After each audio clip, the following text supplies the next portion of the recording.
नमस्कार. तर आज 2 वर्षाचा प्रवास आज इथे येऊन थांबला आहे. आज सगळ्यांचा आपल्याला सेंड ऑफ आहे. तर आजच्या दिवशी मी असं म्हणेन की विद्यार्थ्यांना मला लय काय काय शिकवलं. म्हणजे मला इथं जेव्हा मी ॲडमिशन असं घेतलं होतं तेव्हा पहिला आल्यावर असं सगळं इंग्लिशमध्ये त्यांचं चालू होतं. माझ्या डोक्यात असा विचार आला की हे सोडून घरला जायचं असं विचार आला. मी पहिला जर लेक्चर कोणाचा अटेंड करतो तर पाटील सरांचा होता. मग पाटील जर भराभरा इंग्लिशमध्ये काहीतरी शिकवायचे. मग मला ते कळालं नाही मग सर काय शिकवायला लागलं. 1 महिना नुसता मला इथं ॲडजस्ट होण्यासाठी गेला. मग नंतर सर जे शिकवत होते ते मला जरा हळूहळू कळायला लागलं. मग नंतर मी DS पवार सरांमध्ये बोलीन. सर एकदम इझी भाषेत शिकवत होते. म्हणजे लिहून पण घ्यायची मला गरज लागत होती. सर असं शिकवत होते की तुमचे ते डायरेक्ट असं डोक्यातच बसणार. उदाहरण त्यांनी देऊ. मग सर तुमच्यामुळे सर मी तर टिकलोय सर. कारण की तुम्ही एकदम मला सोप्या भाषेत तुम्ही मला शिकवला. नाहीतर माझा विचार असा होता मध्ये की हे सोडून मी घरला जावं असं डोक्यात मला विचार होता. नंतर विचार केले की एकदा इथं आले तर पूर्ण करूनच जायचं.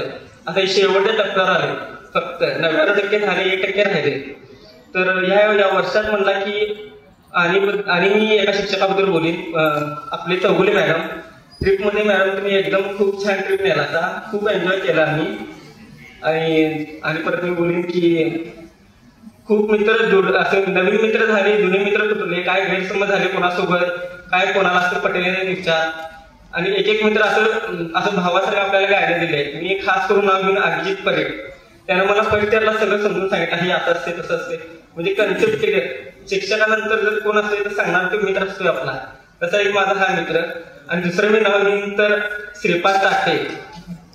तर त्यानेही मला खूप छान समजून सांगितलं सगळं कसं असते. आणि मी अनेक विद्यार्थ्यांचं नाव घेईन की ज्याच्याकडे बघून मला कायम असं मोटिवेशन येते. ते म्हणजे विनायक लोहार. तर विनायक लोहारकडून मला असं कळते किती जरी काय झालं तरी जिद्द सोडायची नाही. तो 5 किलोमीटर चालत येऊन इथे शिकतोय तर मी तर फक्त हॉस्टेलला राहतोय. तर असं सगळं. आणि शिंदे सरांच्या बद्दल मी बोलीन की शिंदे सर असं शिकवत होते की सर सारखं तेच शिकून ते पाठच व्हायला पाहिजे तुम्हाला. तर हे सगळं झालं.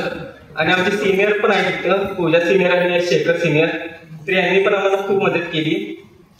तर आज शेवटचा निरोप तुम्हाला सगळ्यांना. जर माझी काही चूक झाली असेल तर मला माफ करा. मला माहित आहे माझी चूक झाल्या काही ठिकाणी. मला माफ करा. आणि असंच कवा जर फ्युचरमध्ये भेटला तर फिरोज पटेल एक राहिला. सॉरी.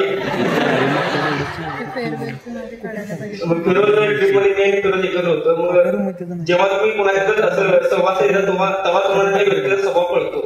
मग तुम्ही डायरेक्ट जज करू शकता की तो कसा आहे काय आहे. तसं फिरोज आणि माझा मी कॉन्टॅक्टमध्ये आल्यानंतर फिरोजची आणि माझी बॉन्डिंग चांगली झाली. तर शेवटचा प्रवास आला. आता मी एवढं करून बात करतो. थँक्यू बोलायचं विद्याबद्दल. आणि कोणाचं नाव भेटलं नसेल तर माफ करा. थँक्यू.